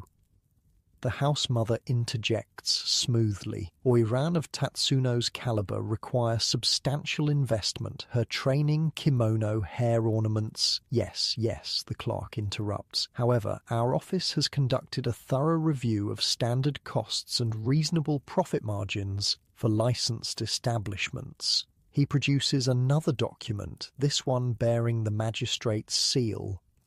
According to our calculations, accounting for all legitimate expenses plus a generous profit margin, your maximum lawful debt should not exceed 1,600 ryo. The house mother's face pales beneath her makeup. That's absurd. The costs of maintaining a high-ranking Oiran are well documented, the clerk finishes firmly, as are the legal limits on interest and service fees that may be charged. He turns to you. Tatsuno-san, are you aware that someone has offered to purchase your contract? Your heart pounds so loudly you fear they might hear it. No, honourable sir, a merchant named Denzaemon has petitioned the magistrate's office directly, offering to pay your lawful debt in full. Given the discrepancies identified in your account, the magistrate has approved this petition. The house mother's hands clench into fists against her kimono. This is unprecedented interference in private business matters. Yoshiwara has always operated under its own regulations, which exist at the pleasure of the shogunate, the clerk reminds her coldly.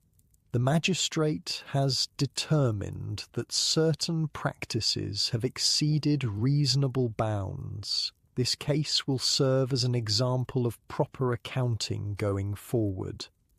He turns to you again. The sum of 1,600 ryo has been paid to Yorozu House on your behalf. Your contract is hereby transferred to Denzaemon-san, who has, in turn, registered your manumission papers with the city office. Manumission, freedom. The word echoes in your mind like a temple bell. You are no longer bound to Yoshiwara, the clerk continues. You may leave whenever you wish. The house mother's face contorts with rage barely contained. This is theft. 16 years of investment is more than compensated by the settlement, the clerk states firmly. The magistrate's decision is final. As the implications settle over the room, you maintain your composure through sheer force of will. To break now, to show emotion, would be dangerous. The house mother's fury could still find outlets for revenge. I am grateful for the magistrate's wisdom, you say formally, and for the care I have received at Yorozu House these many years. The clerk nods approvingly at your diplomacy. You may gather your personal belongings. A palanquin waits to transport you wherever you wish to go. The house mother rises abruptly. I must review these documents with my legal advisor. Excuse me. After she storms out, the clerk allows himself a small smile. Your patron has influential friends, he says quietly. This audit required many signatures. You bow deeply. Please convey my deepest gratitude to all concerned. He awaits you at his residence in Nihonbashi, unless you prefer another destination. The question startles you. In all your planning, you hadn't considered that freedom would require immediate decisions. Where would you go, if not to Denzaemon's home? You have no family, no other connections outside Yoshiwara. His residence will be suitable, you reply, for now. As you return to your chamber to collect your few true possessions, the jade dragon, your secret savings, Takahime's letters, reality begins to sink in. 16 years in Yoshiwara, and now, suddenly, freedom. Yuki helps you pack, her eyes wide with wonder and a touch of envy. Will you be all right? You ask her. The house mother will be looking for someone to blame. I'll manage, she says firmly. I've learned from the best. You press a gold ryo into her palm, part of your secret hoard. Find me in Nihonbashi if you ever need help. Outside, dusk has fallen. Lanterns glow along Nakanocho, casting familiar shadows on the street where you've walked thousands of times. A plain palanquin waits at the gate, its bearers standing respectfully aside. You take one last look at Yorozu House, the place that has been your prison and your home since childhood. Through its windows you see shadows moving, life continuing. Yoshiwara will go on without you, just as it has gone on for centuries. As you step into the palanquin, you catch a glimpse of a face watching from an upper window. Uma, the new Oiran, her perfect young features unreadable in the fading light. For a moment your eyes meet across the distance. Then she bows, a gesture of respect from one survivor to another. The bearers lift the palanquin. The gates of Yoshiwara open, and for the first time since you were 8 years old, you leave the floating world behind. Freedom tastes strange on your tongue, like a fruit you've heard described but never eaten, both sweeter and more bitter than expected. Denzaemon's home in Nihonbashi stands 3 stories tall, with a shop selling fine silks on the ground floor and living quarters above. When you arrive that first night, servants bow respectfully, calling you mistress, a title that makes you flinch slightly. You've been many things, but never that. These are your rooms, Denzaemon says, sliding open the door to a spacious chamber overlooking a small private garden. I hope they're suitable. The space is elegant but simple. Tatami floors, plain Fusuma screens, a writing desk beside the window. No gilded screens or ornate decorations like those that filled Yoshiwara. Just clean, open space. It's perfect, you say, meaning it. After 16 years of artifice, simplicity feels like luxury. That first night, you can't sleep. The silence unnerves you. No shamisen playing in distant rooms, no clients' voices echoing down corridors, no attendants whispering as they pass your door. Just stillness broken only by the gentle rustle of leaves in the garden. You rise before dawn, habit pulling you from the futon. For a disorienting moment, you wait for Yuki to arrive with your morning tea, for the elaborate dressing ritual to begin. Then reality settles around you like a new kimono, still unfamiliar, but yours. No white makeup today, no towering hairstyle, no heavy kimono layers. Instead, you dress yourself in a simple cotton yukata, marveling at how light it feels, how easily your arms move without trailing sleeves. In a small mirror, you study your naked face, perhaps the first time you've truly seen it since childhood. The fine lines around your eyes, the slight asymmetry of your features, the small scar beside your ear from a childhood fall you'd almost forgotten. "Who are you?" you whisper to this stranger. Not Tatsuno the Oiran, not the fish seller's daughter, someone new, unformed. Denziman finds you in the garden, watching sunrise paint the sky in shades of pink and gold. "Did you sleep well?" he asks, settling beside you on the stone bench. "No," you answer honestly, "but it was my choice not to sleep. That makes the difference." He nods, understanding. Freedom takes adjustment. Does it always feel so heavy? Responsibility often does. He smiles gently. In Yoshiwara, others decided everything for you. Now you must decide for yourself. "I'm not sure I know how." "You'll learn." He places a lacquered box between you. "This is yours." Inside, you find papers, your manumission certificate, officially stamped with the magistrate's seal, and a deed to a small property in Fukagawa across the Sumida River. "A house?" You look up, confused. "I thought you might prefer your own space eventually. It's modest, but in good repair. There's a small garden." He gestures vaguely eastward. "Your neighbours would be merchants, craftspeople. Respectable, but not aristocratic."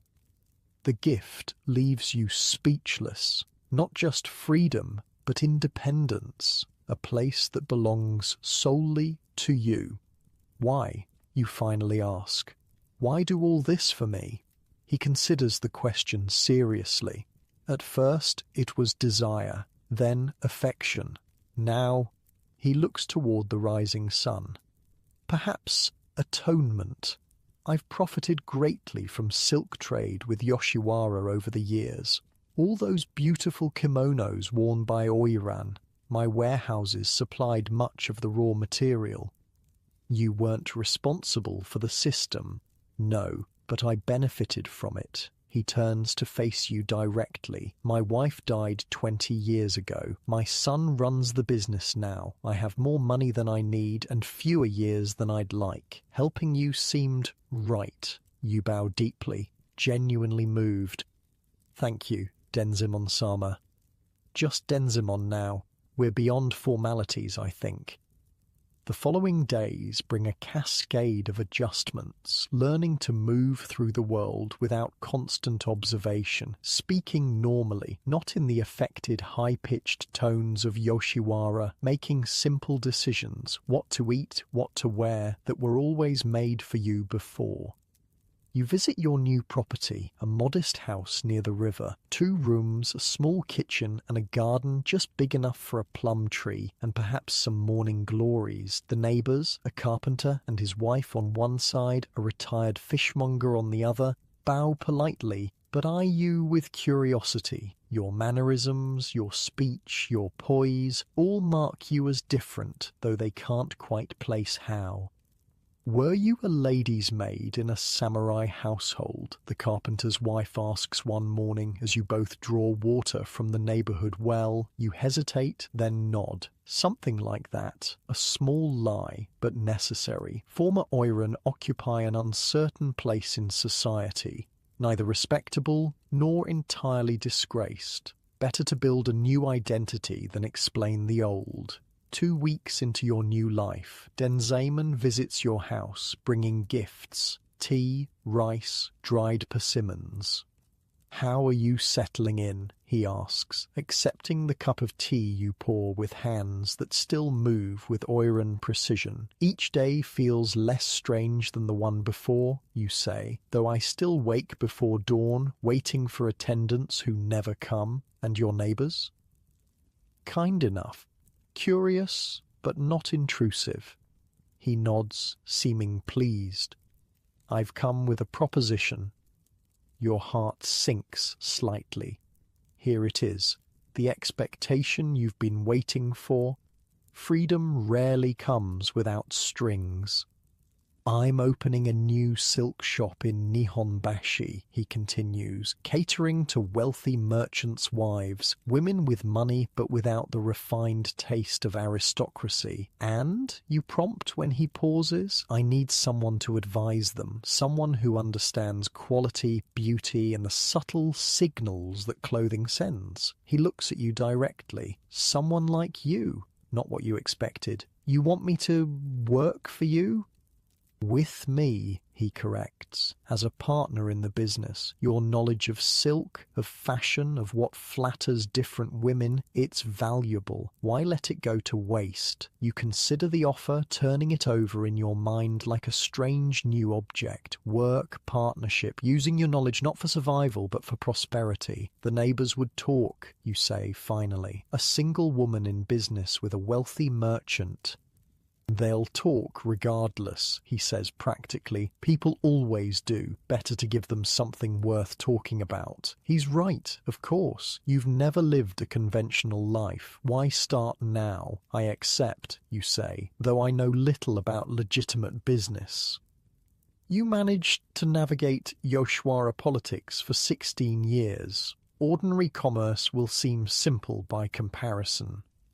And so begins your third life, not the fish seller's daughter, not the celebrated Oiran, but something new, a businesswoman, a silk expert, a free person making her own way. The shop opens a month later, an elegant establishment with private viewing rooms where wealthy merchants' wives can be pampered and flattered. You teach the young attendants how to read customers, how to suggest without imposing, how to make each woman feel beautiful and special. The obi should complement her colouring, not just match the kimono, you instruct a young clerk. Notice how this deep blue brings out the warmth in her complexion. Skills learned for survival, now deployed for commerce. Knowledge gained through objectification, now used to help other women feel confident. The shop prospers. Women who would never admit to visiting Yoshiwara whisper about the mysterious consultant at Denzaemon's shop who has an eye like no other. Wives of government officials begin to request private appointments. Even a few ladies from samurai households discreetly seek your advice. 6 months into your new life, you receive an unexpected visitor, Yuki, your former attendant from Yorozu House. Yuki. You embrace her warmly, noticing how thin she's become. What brings you here? I've left Yoshiwara, she says, kneeling on your tatami. The house mother made life unbearable after you left, blamed me for not warning her of your plans. I'm sorry, I never meant to cause you trouble. She shakes her head. Don't apologize. You gave me hope that escape was possible.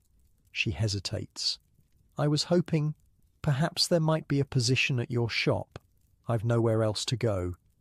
You study her face, young but careworn, bearing the subtle marks of Yoshiwara life.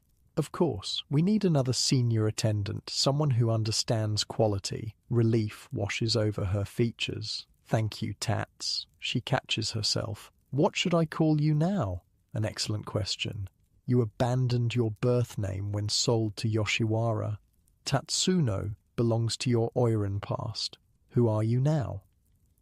Ryoko, you decide, choosing characters meaning dragon child, an homage to your Oiran name, but with a new beginning.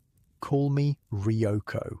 As autumn turns to winter, your new identity settles around you like a comfortable robe. Ryoko the businesswoman, Ryoko the silk expert, Ryoko the free woman of Edo. You've adapted your Yoshiwara knowledge to legitimate commerce, translated the psychology of men's desires to women's aspirations, repurposed your understanding of status and symbols for honest trade. The very skills that once trapped you now sustain your freedom. One snowy evening, as you close the shop, Denzaman appears with a wrapped package. "A gift," he says, "to celebrate our successful first year." Inside, you find an exquisite kimono, indigo silk with a subtle pattern of silver dragons, nearly identical to one you wore as Oiran. Your breath catches. "I thought," he hesitates, seeing your expression. "Is it inappropriate? I meant it as acknowledgement of your past, not to remind you of painful memories." You touch the silk, feeling its familiar weight.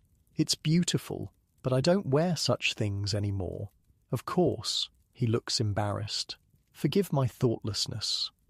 There's nothing to forgive. You rewrap the kimono carefully. "Perhaps we could sell it in the shop. Some merchant's wife would feel like royalty wearing it." He nods, accepting your decision. "There's something else I've been meaning to discuss." His tone turns serious, and you brace yourself. Throughout your new relationship, a question has hung unspoken between you. What exactly does he expect in return for his generosity? "I'm returning to my home province in the spring," he says. "I've purchased a small estate near Lake Biwa. My son will take over the business here in Edo." "I see." You keep your voice neutral, though questions tumble through your mind. What does this mean for the shop? For your position? For your fragile new independence? "I'd like you to buy my share of the business," he continues, surprising you. "You've more than proven your capabilities. It should be yours entirely." "I could never afford—" "We'll arrange fair terms," he interrupts gently. "Monthly payments over years, no different than any other business arrangement." You study his face, searching for hidden meanings. "And us? What arrangement do you envision there?" The question is direct, perhaps even rude, but you're no longer bound by Oiran etiquette. Freedom means asking uncomfortable questions. He smiles slightly. "I'm an old man, Ryoko. I've enjoyed your company these past months, your conversation, your insight, your presence, but I harbour no illusions." "You never pressed for more," you observe. "I purchased your freedom, not your affection." He looks toward the snow falling outside. "Perhaps in another life things might have been different, but we both carry our histories with us." The honesty between you feels like its own kind of intimacy, deeper than physical connection, more genuine than the practiced seductions of Yoshiwara. "I'd be honored to buy the business," you say finally, "though I'll miss your counsel. You've outgrown the need for it." He rises, preparing to leave. "I'll have the papers drawn up." At the door, he pauses. There's a rumor that the magistrate is considering new regulations for Yoshiwara, stricter accounting practices, limits on debt accumulation. He gives you a meaningful look. "Some say our case created useful precedent." You absorb this information, thinking of the women still trapped behind Yoshiwara's gates. One small change in a very old system. Change begins somewhere. He bows. "Good night, Ryoko." After he leaves, you sit by the window, watching snow blanket the street. Somewhere across the city, lanterns glow in Yoshiwara. Oiran entertain clients. Attendants prepare elaborate hairstyles. The cycle continues, but something has shifted. A precedent set, a small crack in an ancient system. You think of Uma, the young Oiran who bowed to you as you left. Of Yuki, now sleeping safely in her own room in your house. Of the jade dragon that still sits on your small altar, a reminder of your journey. Spring arrives with cherry blossoms scattering like snow across Edo. Your business officially becomes yours alone. Ryoko's Fine Silks, catering to discerning women of means.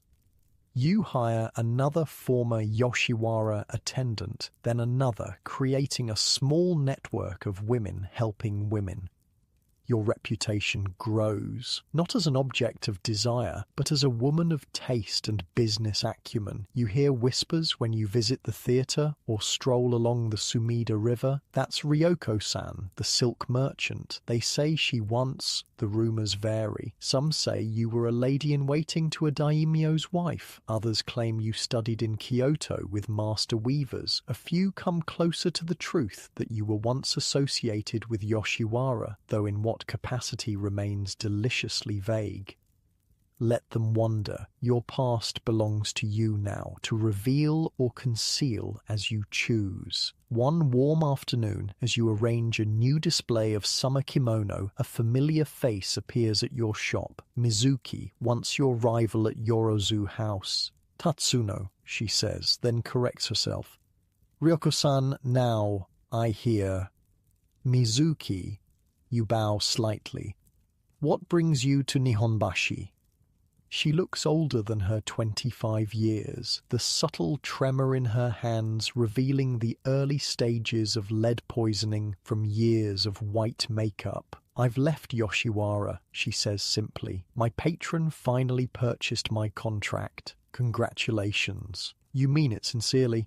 He's married, of course, she shrugs. I'm to be his second wife. A polite fiction, but the house is pleasant, and he's not unkind. Will you stay in Edo? For now. She studies your shop with undisguised curiosity. You've done well for yourself, better than most who leave the floating world. I was fortunate. You were clever, she corrects, and determined. A hint of their old rivalry flashes in her eyes, but it's softened now by shared experience. The housemother still curses your name. This makes you smile. I consider that a compliment. It was meant as one. She hesitates. There's talk of other Oiran following your example, questioning their debts, seeking legal review. Good. The single word contains years of vindication. Mizuki nods, then turns to go. At the door, she pauses. I never hated you, you know. I envied you. There's a difference. I know, you reply. I never hated you either. After she leaves, you find yourself thinking of all the women still in Yoshiwara, the Oiran in their gilded cages, the attendants scrubbing floors, the little girls newly sold who don't yet understand their fate. One woman's escape doesn't change the system, but perhaps it offers something just as vital, hope. That night, in your small house by the river, you sit on the Engawa porch, watching fireflies dance above your garden. The plum tree you planted has begun to blossom, its sweet scent filling the evening air. Tomorrow, you'll review the shop's accounts, meet with a silk merchant from Kyoto, perhaps visit the public bath, ordinary tasks of an ordinary life, precious in their simplicity. From across the river comes the distant sound of shamisen music, someone practicing the same songs you once played. The notes float through the darkness, connecting past and present, the woman you were and the woman you've become. You close your eyes, breathing deeply, not in the controlled pattern of an Oiran maintaining composure, but in the natural rhythm of a free woman at peace. The jade dragon sits on a small shelf beside you, no longer hidden but displayed as a reminder of survival, of transformation, of the long journey from a fish seller's daughter to Yoshiwara Oiran to independent merchant. Some nights you still dream of the floating world and Baimski, mained soul, Yov white, mained soul makeup. And heavy kimono of figure-8 walks on 10-inch sandals. But now when you wake, it's to freedom, to choice, to a life that belongs only to you. The music fades, the fireflies dim, night deepens around you, soft and welcoming as the futon that awaits inside. Unlike the hard tatami of your childhood or the watched bed of Yoshiwara, this one cradles you in genuine rest. As you drift towards sleep, you think, this is what freedom feels like. Not perfect, not without complexity or contradiction, but wholly, authentically yours. And that makes all the difference.